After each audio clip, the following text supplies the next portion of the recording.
Welcome to PowerUp podcast, the podcast that seeks to empower and dismantle, giving us the power and confidence to question, deconstruct, rebuild, and expand in life. I'm your host, AmaRouge, voiceover and multidisciplinary artist, well-being advocate, food and book geek with over 14 years of movement-centered experience. I am your host, Mesma, artist, choreographer, yogi and coach with a passion for alchemy, creativity, transformation and workplace wellness. We recognise that we can't dismantle and empower or be empowered without first learning ourselves, diving deeper to unlearn the harmful, restrictive and unprogressive. It's an ongoing practice and journey for us all, which is why we created this podcast. Our show features guests doing the work to enlighten, deconstruct and power up in their own magical ways. We're going to be having conversations around the power of healing, transformation, well-being and creativity, and how they feed our personal and collective evolution, how they help us power up. Shakazam. We are in the house with the amazing Andre Bright. Welcome. I'm here. Yes, you are.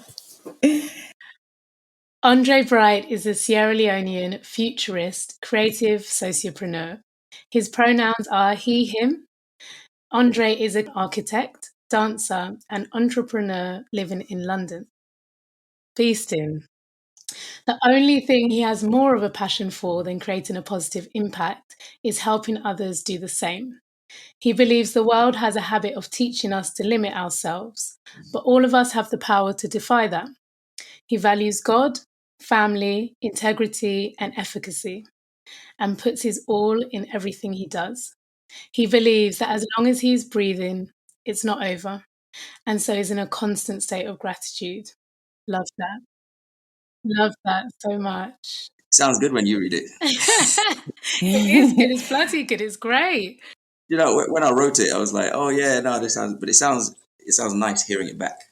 And you know, I still feel like there's so many more things that could be on that bio. Knowing you and knowing all you do, I'm like, right. Honestly, listeners, check out Andre Bright because he is doing incredible things. Thank you. All of his links are in the show notes, of course, so head straight there after listening. And on that note, we're here to talk about your superpower, Andre. Yes, indeed. We are here. Jeez. So we would love to hear, what is your superpower? So this had me rattled for a little while because I had to really think about this. But I think I feel like one of my superpowers is futurist thinking. And I say that because I've realized that I have a skill, and I say it's a skill because I think I've genuinely worked at it, to be able to see past the problem and see into what could be on the other side of that. And I think that has helped me in relationships, in business, in work. It's helped me in different spaces where we'll be having a conversation and I'm like, okay, I'm piecing things together as we speak, but I'm also at the same time thinking about a couple of steps down the line. It helps with my strategy. But it also, I've realized as well, helps me to moderate my emotions almost, because I think it's one of the things that's helped me keep my position of gratitude is being able to imagine the time after whatever is trying to hold me down. So I think that's kind of like a superpower I've developed over the years that is great. It's not always there. Do you know what I mean? Sometimes it has its own like but life has a way of doing that to you. But overall, I'd say that's one of my superpowers. And I think another one will be just people and having a concern for that and kind of wanting to do something in the face of injustice and all that kind of stuff. And I'd love to ask, like, how did you become so future forward thinking? How did you develop that skill? Yeah, no, it's a good question because I think part of it is nurture, part of it is nature. I think there's an element of me that's always been like that. I think even from, because I moved to UK when I was like 5 years old, and I'm not necessarily going to say I was a futurist thinker then, but I was always almost having to think ahead because I was navigating a completely new environment, while trying to think about where my place is in this new environment. Yeah, like epic And upgrades and evolution there, right there, age yeah, 5. yeah, exactly. Yeah, like I had to survive in that kind of like that environment. So, and to do that, I had to really think ahead. And I think it maybe like started then, but then really in my 20s when I started to like read a lot. I mean, I always used to read, but I really started to read a lot in my 20s, and it was just whenever there was an issue, my mind kind of gravitated towards a solution, and by looking at a solution, I had to place myself on the other side of the problem, like I said earlier. And it was I think part of it comes as a ability to step outside of the current situation. So if something happens, being able to, one thing that is not exactly a superpower, but one thing I have learned is to take things as how they are and not how I want them to be. Well I done. think that Sorry, no. Andre, I just need to do a little pause here. And by no, I'm not negating what you just said, actually, so I take the no back. What I mean is pause. How? Like, who are you? You just slid through that one just like it was just casually standard behavior. And I'm like, hold on, how? How? Because I'm sure there are so many people who are listening who would love to be able to access that way of existing in space more and existing mentally as well in that, you know, in the mental headspace. How did you reach a place where you're able to kind of detach from your desired outcome? It's making me think of the Matrix when everything slows down and they do that like yeah, airbender exactly. move. I think part of it is kind of like just seeing patterns, Yes. in behavior, in history, Yes. and being like, this is what it is. Like, ultimately, this isn't how it should be. No, but not by a long shot. But ultimately, this has happened, and there's nothing anyone can do about that. This is in stone now. And this could be anything from a conversation I'm having, or an event that happens while I'm on a bus or something, like, as well as the global issues that could be happening. Ultimately, I could spend my energy like fighting it and being like, this is like, injustice, this is bad, this is terrible, which it is. Or should I say, and I can look at it as, okay, so this is actually the situation right now. What are the options from here? Wisdom. And I always bring everything back to alchemy, but this makes me think of that when we are in fight or flight mode, we go into the stress of that situation and we might not be able to really make sense of it or act kind of for our best and other people's best interests. Whereas when we can use this wise approach, we can look at the situation and we can make gold from it. We can figure out, well, how can I make the lemonade from this situation? How can I use this to make change rather than to be in my victimhood? And it's just super inspiring, Andre, to hear you speaking and hear how it's almost like you have these matrix moments in life where you slow everything down and you take stock of the situation and then you make your choice from there, from an empowered place, using your superpowers. Yeah, and it's not to say that there isn't a space for accepting whatever could be happening, because like it's like, I feel like sometimes on a day to day we all kind of go through elements of grief as well. Like, things happen that we have no control over. Things happen that shouldn't, in theory, should be happening. No matter how much you try, I feel like there's an element of what is under our control, right? And we do 100% of that. But then there's also that like 10-15% that we have no control over. Like, I could work as hard as I can. It doesn't mean I'm going to get that promotion. I can build a company as big as I like. It doesn't mean I'm necessarily going to solve the problem. Anything can be happening in that moment. That once that 10% comes, we don't have control over that. And for me, it's just got to the point where I had to think to myself and realize that, one, we are constantly going through different scales of that. Some decisions are small, some are big, but ultimately I'm still Andre, and they don't affect my value. And I think as well, it's also something that I've had to actively learn, and I think I'm still learning right now, is that there is no, for example, like as a, I'm not sure if this is a guy or anything like that, but I had to deal with shame as well. Like, I should be in this place, or I should be doing this, or should be behaving this way or not. But this current situation or how I'm feeling is meaning I'm limited in this area, and I'm not having the output, and I'm not being the Andre I know and all that kind of stuff, or I'm not able to help someone else and all that kind of stuff. And I had to really, after a while, detach myself. And I'm talking about this lockdown and all that kind of stuff as well.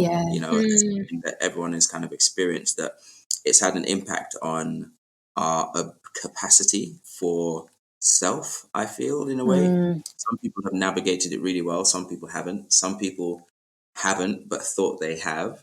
Some people have, but thought they haven't. And ultimately, if we take it back to the original point, it's for me, it's like, okay, part of it is awareness and looking inwards and having those check-ins with myself and being like, okay, how am I feeling about this situation? What can I do about this? And then it's stepping out and saying, okay, this has happened. Where can I go from here? You know, going through the motions, not ignoring the pain or anything like that happens, but spending time with myself and saying, okay, what are the solutions here? What can I do? And then once I build a plan around that, I can often feel like the control starts coming back in. So I can actually feel like there's something I can do about the situation. Yeah, absolutely. And it's almost like your superpower is also about taking back the power.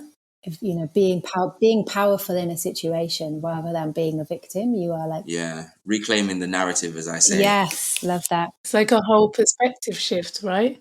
Yeah, you shift your perspective and you shift your experience of what you're experiencing. Definitely. Quick question for the listener, because I bet they'll be interested in, what did you read? You said that you said that you read lots. Well, if I was at home right now, I'd show you my wall of books that are just there. Amazing. But I think in terms of that particular one, which is separating what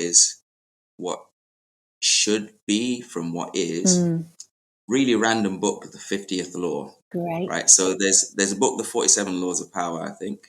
The same author partnered with 50 Cent and wrote The 50th Law. Amazing. And one of the last laws is what I basically just said, which is accepting what is over what should be. And there was freedom in that, in a way, because like you otherwise you're in fight mode all the time. And after a while, you just got to be like, okay, first of all, it's like, it's not just things that happen, it's also ourselves as well. It's like letting go of whatever we've experienced through life, letting go of the things that have happened to us and say, you know what, this has happened. Okay, it happened. It doesn't define me. It doesn't, I can choose to, and this isn't to say any of this stuff is easy, because all of this is a huge process. Sure. And that's one of the things I have a problem with in social media and stuff. A lot of the things that I've shared make it sound like it's just a walk in a park. No, it ain't. Yeah, right. It's a lot of shadow work. It's a lot of therapy. It's a lot of all of that stuff. But literally, it's literally facing your giants. And so do you do any shadow work, or do you have therapy, or do you have a coach, or all of the above? Yes, me too. Yes, sir. But I think I don't know if you know Chia Phoenix. She I brought her in to do some sessions with Become Talks, and she was really instrumental in teaching how to do shadow work and how to ask yourself questions that are the right questions. You can ask yourself all the questions you like. If they're the wrong questions, you won't get very far. And really, we know what the right questions are. We're just scared to ask them because we're not sure what that will mean for us. So, it's asking, like, there was another one which is the 10 whys. I think maybe the Dalai Lama or something like that. 10 whys. It's basically asking yourself a question and asking why, finding an answer to that, then asking but why, then finding an answer to that, then but why. Keep going until there's 10. What usually happens is around 6 or 7, you probably end up with the same answer, and that is the real source of what it is. So, you know, if I've lost a job and I feel upset, but why? It's like, okay, because I lost this thing. It was important to me, but why? Why was it important to me? Oh, because it represents this, that, and the other. So why is those things important to me? Oh, because they are attached to my, you know, contribution to the world. It's like, okay, so why is that a thing to me? And then once you get to the root of it, you'll be like, oh, actually, this is actually the thing which is really specific and at the root of it all. And there are 1,000 ways that I can fulfill that. And that job was just one of them. Yeah. So now I can reverse engineer it and say, okay, I'm still able to fulfill this one thing by doing X amount of things, which is still open to me. Yes, So, yes, yeah. yes, truth. Yes. And I would love to like bring this back to your dance company, which I don't even know if you would call it a dance company anymore because it's such a big entity in itself. Could you tell us a little bit about your company? Yeah, so Become Immersive is a community interest company. So it's a CIC, which means it's halfway between a charity and a limited company. So it has an element of it which does social impact work, and it has an element of it which creates profit. And so basically what we do, the tagline is changing the brand of Africa and its descendants from the inside out. And what that means is, Come on. yeah. I was So- about to swear, and I mean, actually, we are allowed to swear on this. Go on, Jay, continue.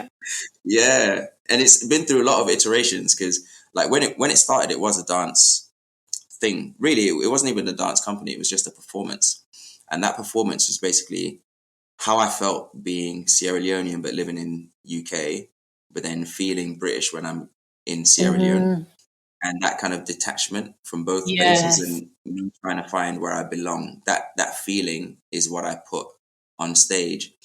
And then I wanted to dig a little bit deeper because people were, you know, responding to it really well. So I created a series of 6 talks to dig in a little bit. And from that, it just really started to stick in my mind. And then I decided I wanted to do more with it, right? I wanted to focus more on culture.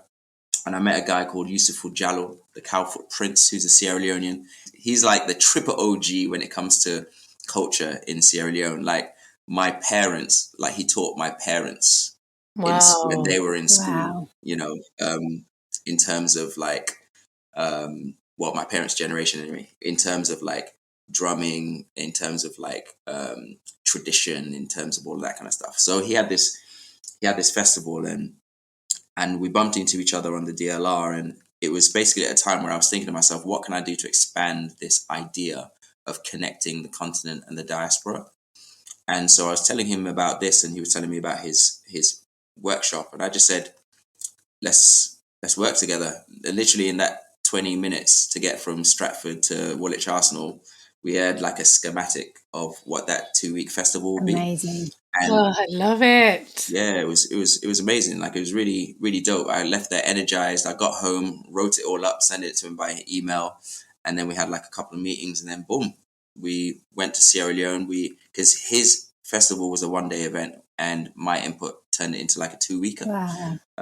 Wow. And it was just a great experience. And from that, similar to what we were talking about earlier, it really made me realize that sometimes we hold ourselves back from a lot of things.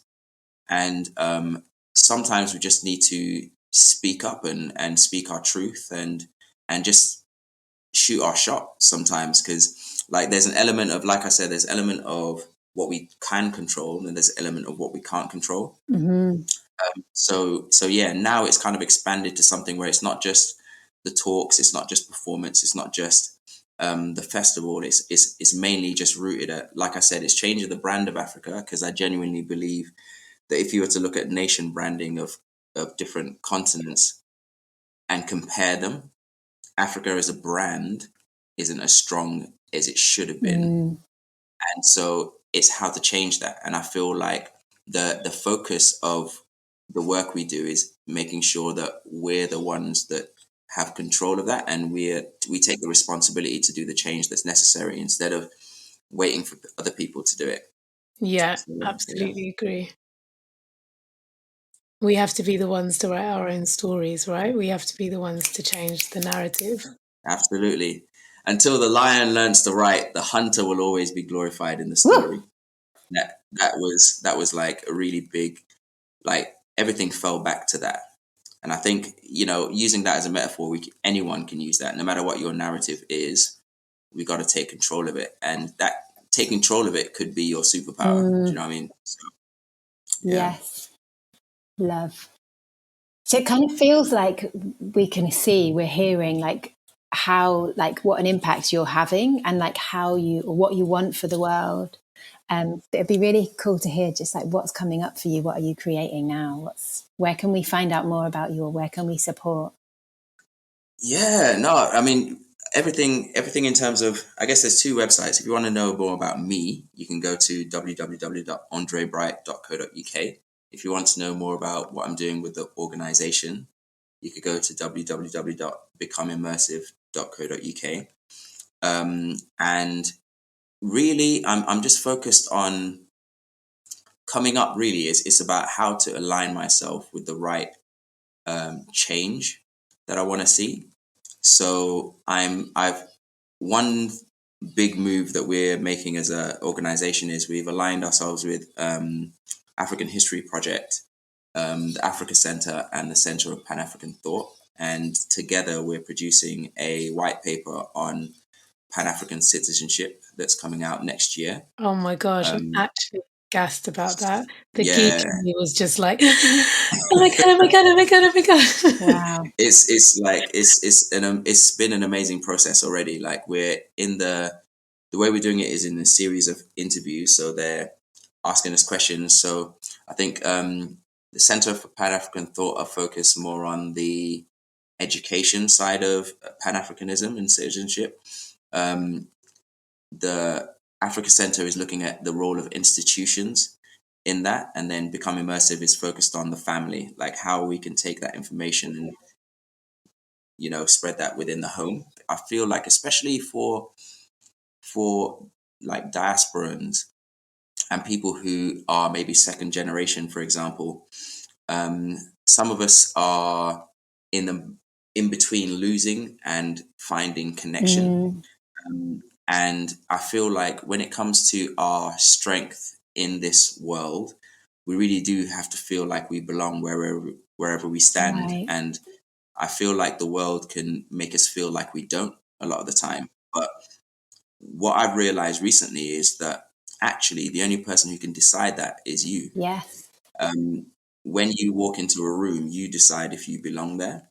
And you tell other people by how, by your posture, by your comments, all that kind of stuff. So, and I've just found it to be really important to kind of like take control of that. So in terms of what we're doing is we're like, okay, we're rooting you to your culture, especially those, for example, in our talks, we have people who are from the States, we have people from different parts of Africa and the rest of the world who might be, through migration, might have moved, or second generation, like I said, linking them back to a culture, even if there's no way to find out with the culture, and then finding ways for them to, okay, these are the kind of things you want to read. Just so you're aware, you've probably only been taught the last 500 years of history, but there's like 16,000 years of history that you might want to know about that covers maths, I don't know, physics, anything you can name, philosophy. There's like a history of all of that. So be proud when you go to school, have conversations around the desk or the table when you're having your dinners, and reminding parents that the young people actually don't know all the things you know unless you tell them. Yes. They kind of assume that it's just like it's just passed down, but actually we have to learn that, and the importance of keeping your native tongue when you're traveling back home and being able to communicate. I I always advocate for like your own passports and all this kind of stuff. So you feel like at any point you can just get out. Yes, You know? I love it. and just things like that, really practical things that will help people feel like, actually, yeah, I'm cool here, I'm cool there, and no matter what happens, I'm going to be okay regardless. A lot of it starts with the mindset, but then afterwards it shows up in our actions and our behaviors and how we deal with everyday situations. Amazing. And I think this like history, or like knowing the stories, is such an important part of life for anyone to really have that belief in themselves. But particularly like what you're doing is just, like, you know, going back to that beautiful quote that you said about the hunter and the lion, like you're empowering other people to be to connect to their superpower. And we need more superpowers.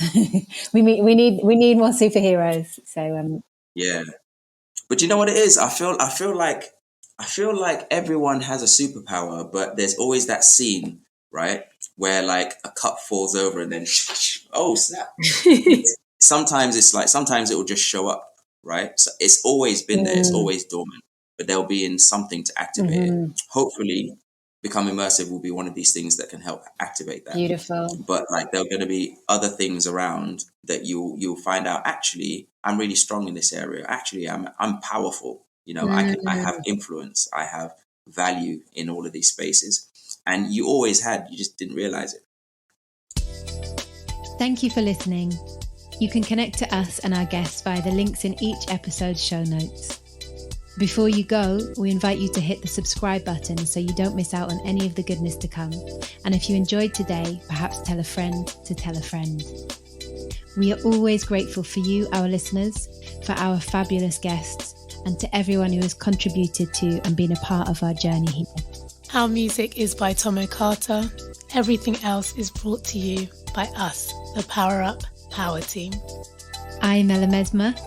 I am AmaRouge. And we are PowerUp Podcast.